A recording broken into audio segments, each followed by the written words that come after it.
Dennis Hock helped a family of refugees from El Salvador escape a life of death and destruction. El Salvador is a relatively poor country in lower North America. If Dennis didn't take these refugees in, they would have been forced to live a life of terror and poverty.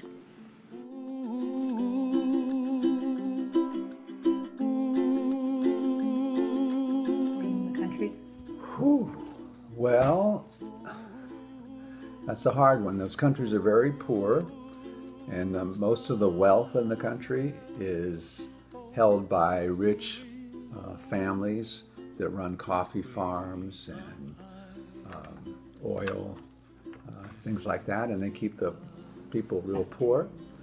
And so when those people started in the 1980s, some of the priests went down there and started teaching them about that they deserve a better life. And so they started organizing a little bit, and that became a threat to the people who had all the power and all the money. And the people who have the power and the money also control the military. So they would start attacking little villages and trying to wipe out this movement to keep the poor poor. And so it's really bad. It's still really bad even today. And so we still have refugees coming up from today from El Salvador, Nicaragua, and Honduras, places like that. So they're fleeing just so they don't get killed.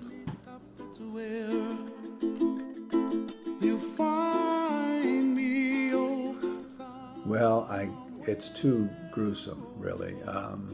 I've got a video that shows some things that I would show my kids in college at the end of the semester, and it would just make them sick, and they could hardly watch it. So it's almost impossible to talk about, but they would chop people's heads off, and tie their hands behind their back and shoot them in the head. And like I said, in Argentina, they take them out and they throw them out of helicopters, way above the sea.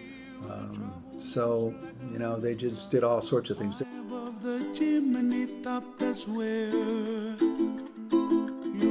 Okay, so it was a family. There was a little baby, and then there was about a 4-year-old son, and Marta, who was 10 or 11 at the time, and the parents, and then the uncle, the brother of the mother. And they were fleeing from their village because they had been attacked by soldiers who had done horrible things to the local villagers. And so we got them a house in not too far from here, over near Oak Park, and got him jobs doing lawn service and things like that. And so we kept them secret so they wouldn't get picked up and then deported back to their country where they would have died. And we did that for about a year. And then they left Sacramento and went to San Francisco, to the Mission District, where there's a big Salvadoran population of refugees. And San Francisco gave them sanctuary, whereas Sacramento did not have an official sanctuary, so we had to do that on our own in secret.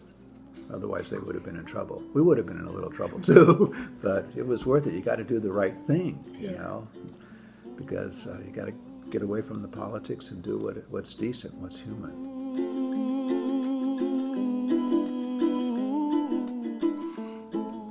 Marta was the young girl who was at the village school, and the troops came in.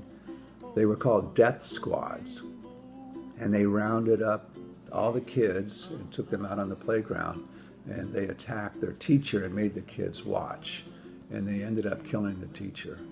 And from that day on, Marta did not speak. So she was traumatized. She had a great psychological trauma. That was just a horrible thing for young kids to see, and it just left her speechless. She wouldn't talk, and the whole year I knew her, she didn't talk. I'm hoping that she's gotten help and gotten past that maybe with time, but it was real tragic. She was a beautiful young girl, and her life was really wrecked by that experience. wake up where the clouds are far behind. No. I consider myself a human being who will do things that I think are right, even though other people disapprove of it. That's, that should be what we all do, right? So I don't consider it to be heroic. I just consider it to be compassionate and caring about other people. But some people call that heroes.